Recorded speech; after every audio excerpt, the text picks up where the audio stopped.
I'm Jenna Mullins. And we're here today to talk about the book IggyPeckArchitect.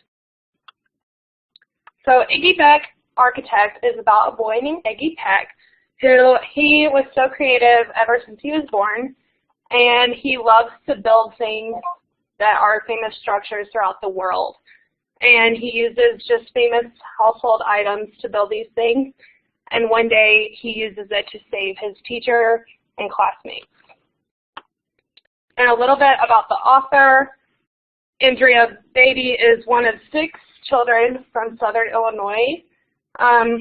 She grew up as an avid reader and was actually a technical support and a technical writer before she became a children's author.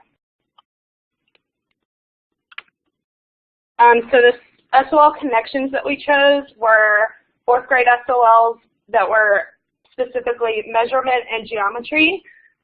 So for measurement, we said that the student will be able to identify equivalent measurements between the U.S. customary system as well as the metric system, because they will be researching throughout different countries and using the metric system.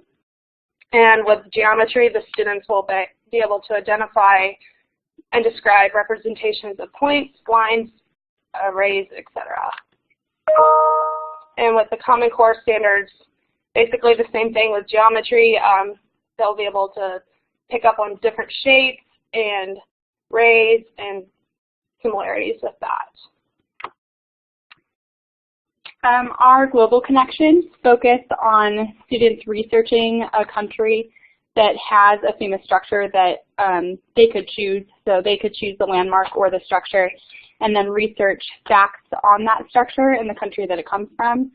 To investigate, they would research the resources used for the landmark, and they could compare and contrast what they would need to build something in America versus where they would be in the country that they were researching.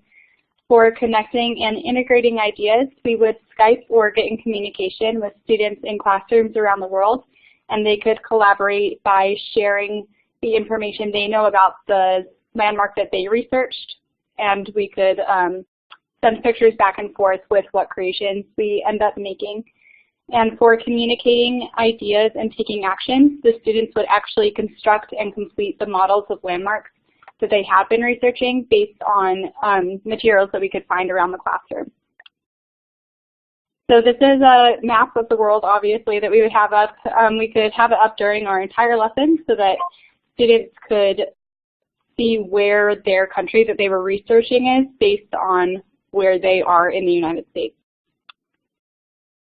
And for the beginning of our lesson, we would do an interactive read aloud. So the link for the interactive read aloud, just as a reference for you, is there. And we would ask the students to take note of different images that they see in the book. And we could have a map there with pictures of the actual structures, not just based on the images in the book, and we could place them on a map for where that structure would actually appear in the United States or around the world. All right, so for the middle of our lesson, we'll have each student research one of the structures that they find in the Iggy Peck book.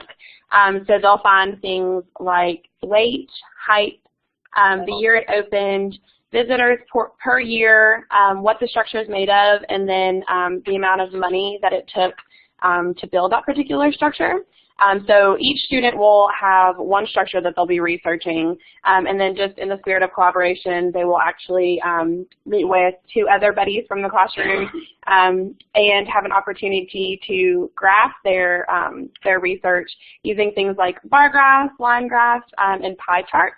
And we've listed a really neat resource there for you. This is a really kid-friendly website in making graphs. I've actually used it in my pre-service classroom, and the kids really enjoy it. For the end of the lesson, obviously the students will come together in their groups of 3, graph their particular research, and then we as a class will look at their research and kind of just compare and contrast.